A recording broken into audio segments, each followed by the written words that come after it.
Question number 29. We have to integrate cos x over sin x into 2 plus sin x limit from pi by 6 to pi by 2. जी इसको हम कैसे कर सकते हैं? हम इस तरह की एक्सप्रेशन डिनोमिनेटर में जो दो आपको प्रोडक्ट की सूरत में टर्म्स नजर आ रही हैं, one is sin x and 2 plus sin x is another factor, हम इस तरह के क्वेश्चंस सिंपल अलजेब्राइक फॉर्म में यानी पॉलिनोमियल्स की सूरत में कर चुके हैं इन एक्सरसाइज 3.5। लिहाजा हम इसको कोशिश करते हैं कि पॉलिनोमियल्स की सूरत में कन्वर्ट हो जाए, तो फिर इसको पार्शियल फ्रैक्शन से इजीली सॉल्व किया जा सकता है, जो बज़ाहिर यहां पर इसका कोई सॉल्यूशन नजर नहीं आ रहा कि हम इसको कैसे करें। सो बाय सब्स्टिट्यूशन मेथड हम इसको सिंप्लीफाई करते हैं। तो sin x को सब्स्टिट्यूट किया t, और उसके बाद हम जानते हैं सब्स्टिट्यूशन में आप ये कर चुके हैं एक्सरसाइज 3.3 में कि नेक्स्ट स्टेप होता है डिफरेंशियल लेना, sin x का डिफरेंशियल cos x dx और t का डिफरेंशियल dt जुड़ा। अब यहां पर एक छोटी सी चेंज इस सूरत में होगी कि ये आप देखते आ रहे हैं पूरी एक्सरसाइज में कि जब हम तमाम क्वेश्चन सॉल्व कर लेते हैं कंप्लीट क्वेश्चन, उसके बाद x को रिप्लेस किया जाता है by these two limits, upper and lower, यानी ये बेसिकली x की वैल्यूज हैं। अब इस क्वेश्चन में आप x वेरिएबल को एक्चुअली कन्वर्ट करवा रहे हैं इन वेरिएबल t। वैल्यूज हमारे पास लिमिट्स की सूरत में जो हैं वो x की हैं, तो लॉजिकली हमें इस x की वैल्यू को t में भी कन्वर्ट करवाना चाहिए, यानी ये x की वैल्यूज हैं, हम इनके अगेंस्ट जब इसको t में लेकर जा रहे हैं वेरिएबल को, तो वैल्यूज भी हमारे पास t ही की सूरत में होनी चाहिए।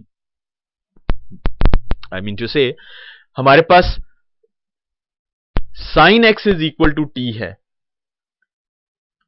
sin x is equal to t substitute किया। अब x की वैल्यू एक पाई बाय 6 है और एक वैल्यू पाई बाय 2 है। So this one is the relationship जहां पर हम इस x को कन्वर्ट कर रहे हैं इन वेरिएबल t। तो इसी एक्सप्रेशन में हम x की वैल्यूज पुट करेंगे और उसके अगेंस्ट t की वैल्यू मालूम करेंगे, यानी हम यहां कह सकते हैं कि when x is equal to pi by 6, तो ये एक्चुअली बन जाएगा then sin pi by 6 is equal to t, and this implies that sin pi by 6 is actually 1 by 2 is equal to t।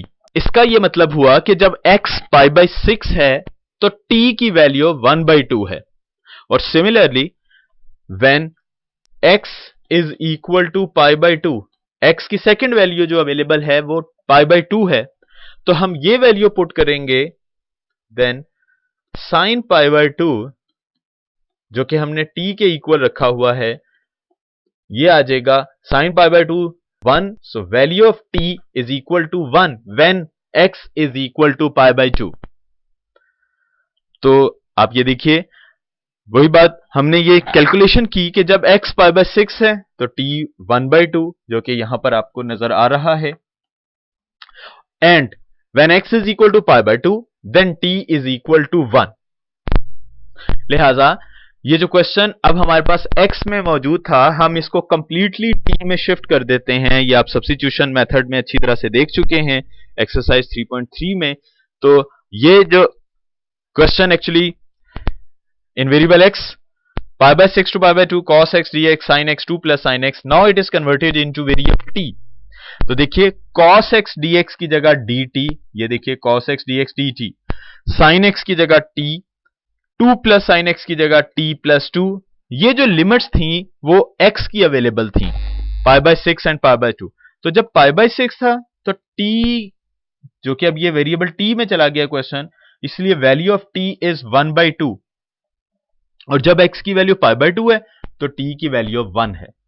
तो ये एक छोटा सा एक्स्ट्रा काम हम सब्स्टिट्यूशन में एक्सरसाइज 3.3 में सिर्फ इधर तक करते थे, लेकिन अब हमें ये वैल्यूज भी निकालनी पड़ी क्योंकि ये x की वैल्यूज थी, हमने इनके अगेंस्ट t की वैल्यूज फाइंड की। जी बेटा, अब आप ये क्वेश्चन बड़ी इजीली कर सकते हैं बाय यूजिंग पार्शियल फ्रैक्शन। हम यहां पर 1 over t into t plus 2 को फ्रैक्शन पार्शियल फ्रैक्शन बनाते हुए a over t plus b over t plus 2, ये दो फैक्टर्स बना लिए, दो नॉन रिपीटेड लीनियर फैक्टर्स हैं जो हम 3.5 में डिस्कस कर चुके हैं कंप्लीटली। तो इसके टर्म्स बना लिए a over t and b over t plus 2। अब वन बाय वन ये दोनों फैक्टर्स हम जीरो के इक्वल रखते हैं और इस तरह कांस्टेंट्स इवैल्यूएट करते हैं a and b। So multiplying by t and t plus 2 on both sides in equation 1, so we have 1 is equal to a 2 plus t and plus b into t. Substitute put t is equal to 0 in equation 2,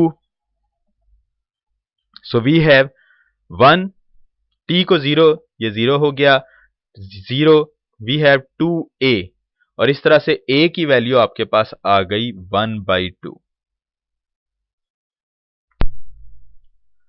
next हम t plus 2 को 0 रखते हैं और उसके against b की value find करते हैं।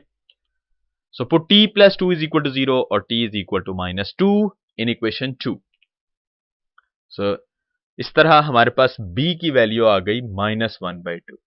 ये a और b की वैल्यू हम इक्वेशन नंबर 1 में पुट कर देते हैं।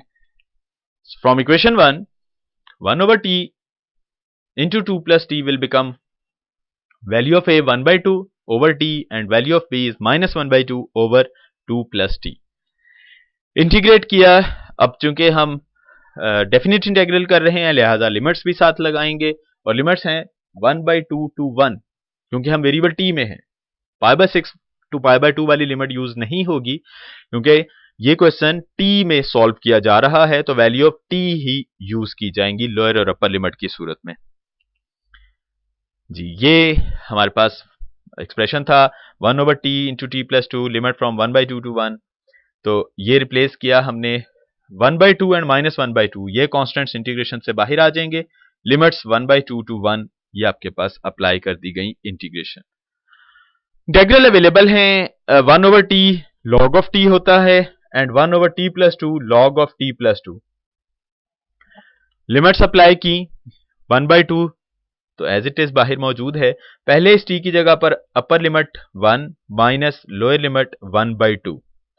सिमिलरली -1/2 लॉग, पहले यहां पर 1 अपर लिमिट तो ये बन गया 2 + 1, फिर माइनस लॉग t की जगह पर अब 1/2 तो ये बन गया log 2 + 1/2। लॉग ऑफ 1 हम जानते हैं 0, तो इस टर्म में से आपके पास सिर्फ माइनस log 1/2 बच जाएगा।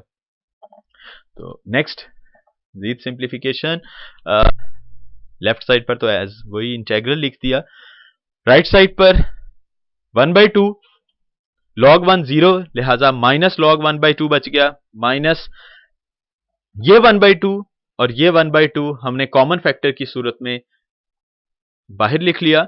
बाकी आपके पास बच गया माइनस log of 3, जी ये 2 + 1 is log 3 and minus this minus and this minus will become plus log 2 + 1/2 after taking LCM will be 4 + 1 divided by 2. So 1/2 minus log 1/2 minus log 3 plus log 5/2। ये तीन values log में आ रही हैं। हम जानते हैं कि अगर log में दो वैल्यूज प्लस हो रही हैं तो मल्टीप्लाई हो जाता है और अगर माइनस हो रही हैं तो वैल्यूज डिवाइड हो जाती हैं। लिहाजा log की प्रॉपर्टी यूज की 1/2 log 5/2, these two values minus होने की सूरत में डिवाइड होंगी तो 1/2 एंड 3 डिवाइड होगा 5/2 से। अब ये 2 इस 2 से कैंसल हो गया तो आपके पास बच गया 1/2 log 5/3। तो ये आपके पास इंटीग्रेशन कंप्लीट हो गई इस एक्सप्रेशन की। लेकिन हम जानते हैं हमारे पास क्वेश्चन था जो कि हमने इक्वेशन नंबर ए में मेंशन किया हुआ था। सो ए बिकम्स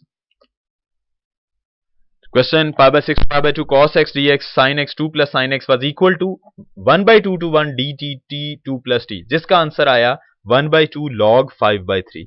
लिहाजा this one is actually integral of the given problem which was in variable x। तो ये देखिए अब हमने इस क्वेश्चन में जो कि x में था पहले सिंपल पॉलिनोमियल्स फ्रैक्शंस में कन्वर्ट करवाया लिमिट्स चेंज करने वाला एक एक्स्ट्रा यहां पर कॉन्सेप्ट यूज हुआ।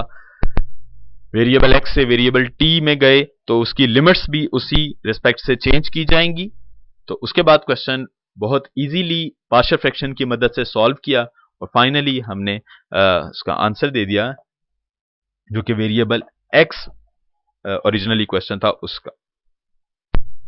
क्वेश्चन नंबर 30 जो लास्ट क्वेश्चन है वो एज एन एक्सरसाइज आप खुद कीजिएगा, बिल्कुल पार्शियल फ्रैक्शन इसी तरह से ही, वो भी ट्रिग्नोमेट्रिक फंक्शन में है, इसी तरह से ये पार्शियल फ्रैक्शन का कॉन्सेप्ट यूज करते हुए आपने उसको खुद से ट्राई करनी है सॉल्व करने की। Very easy exercise for you people, तो आप उसको इजीली कर सकते हैं।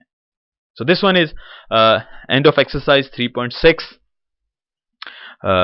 with concept of definite integral, area under the curve, and then some practice questions जो कि एक्सरसाइज में मौजूद थे।